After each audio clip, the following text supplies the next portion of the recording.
Have you ever noticed how the world can just stop in its tracks? One moment, you're caught up in the clink of silverware, the soft clatter of wine glasses, the subtle buzz of wealth flowing through crisp linens and fine china. And then bam, something happens, and it's like the universe holds its breath. That's exactly what happened at Voluto, right in the heart of Manhattan, on a night I'll never forget.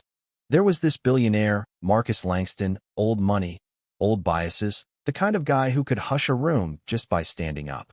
That night, when he did, every fork froze halfway to every mouth, and all eyes turned to the corner table where he was glaring at Amara Thompson, one of our best servers and the only black woman on staff. Marcus shot up so fast his chair scraped against the polished floor, and under the chandelier's glow, his tailored charcoal suit practically demanded attention. "I don't get how a place like this could have someone like you serving me," he sneered, each word sharp as a blade. Amara stood there, gripping her tray so tightly her knuckles paled, fighting to hide how much it hurt. You could see the shame burning in her face, but she didn't waver, clinging to her dignity.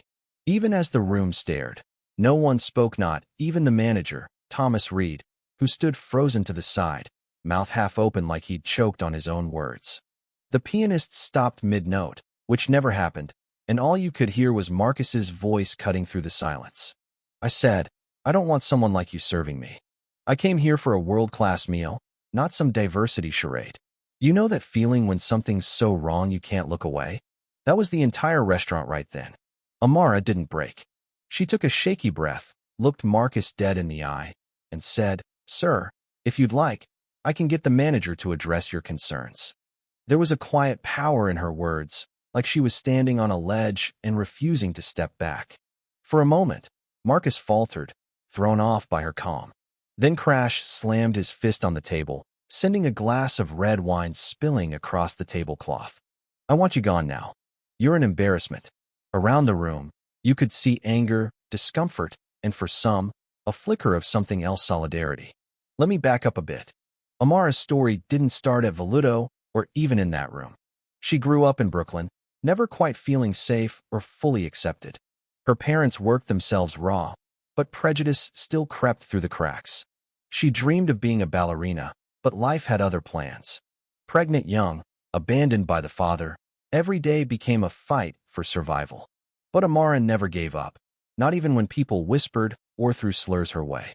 Her daughter, Zoe, was her everything, a little girl who loved to dance and deserved better than the world's harsh edges.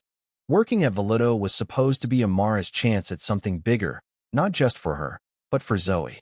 It was a place where perfection was non-negotiable, where being hired as a black woman was practically a statement. She memorized the wine list, pressed her uniform until it was razor-sharp, worked twice as hard as anyone else. And still, there were the sideways glances, the hushed comments from coworkers like Claire and Olivia. "She'll never handle our elite clients properly," they'd mutter in the hallways. But Amara kept going. Every polished glass, every memorized menu item was her way of fighting back, proving she belonged. Sometimes, regulars would notice, request her by name, tip a little extra. Those small moments kept her afloat. But the pain never faded. Every night, she'd come home, hug Zoe a little tighter, and remind herself she was doing it for her daughter's future. That all led to this night with Marcus Langston. When the usual server for his table, Daniel, sprained his ankle in the kitchen, Thomas turned to Amara with a desperate look. "I need you to cover for Daniel tonight, Amara. There's no one else." She knew what that meant. She squared her shoulders, said yes, and walked toward Marcus's table, fully aware she was stepping into a storm. From the moment she introduced herself, Marcus made it clear she was beneath him. "I don't often see your kind in places like this," he said. She kept her voice steady. "I'm confident I can provide you with an excellent evening, sir." He scoffed. All night, he threw jabs questioning if she could open a bottle properly, warning her not to drop a plate, making sure his companion, Nathan Brooks, heard every cruel word. At one point, she overheard him mutter, "This is why I insist on servers who fit." It's shameful Voluto stoops to this diversity nonsense. Amara slipped into the kitchen for a moment, nearly breaking but holding it together.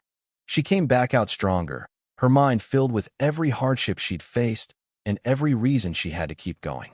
Then, in front of the entire room, Marcus raised his voice. You know, Amara, you don't belong here.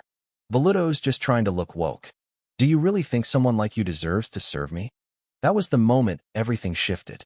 Amara looked him square in the eye and said, You may be able to buy an expensive steak, but you can't buy decency. The room froze, every eye on her. Even the kitchen staff felt the weight of it. Marcus erupted. What did you just say to me, girl?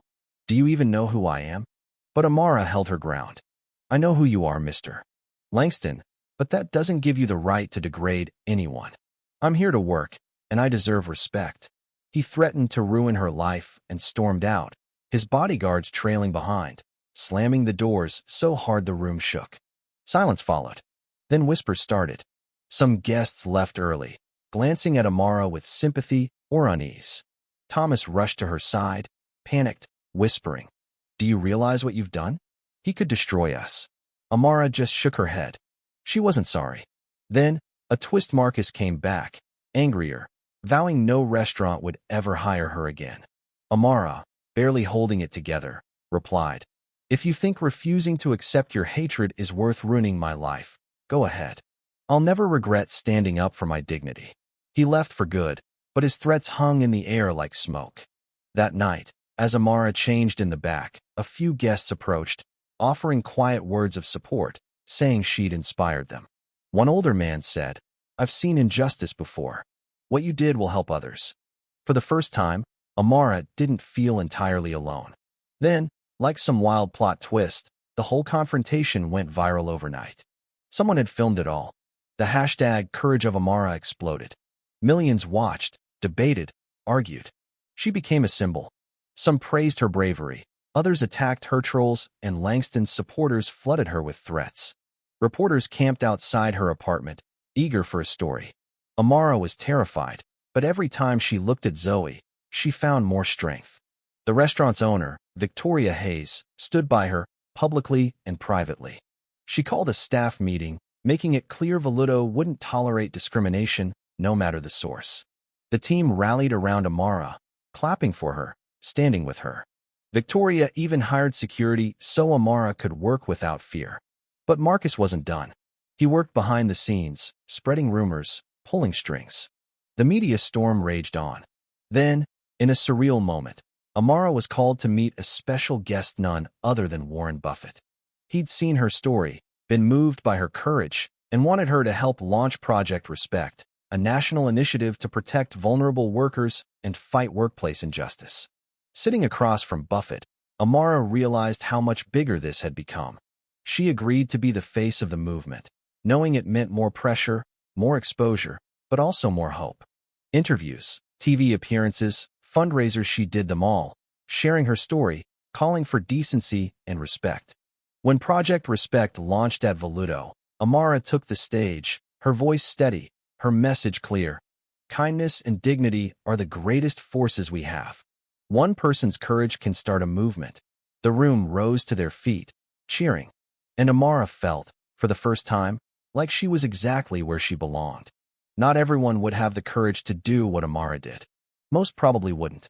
But if you're reading this, ask yourself, would you have stood up? Would you have risked it all for justice?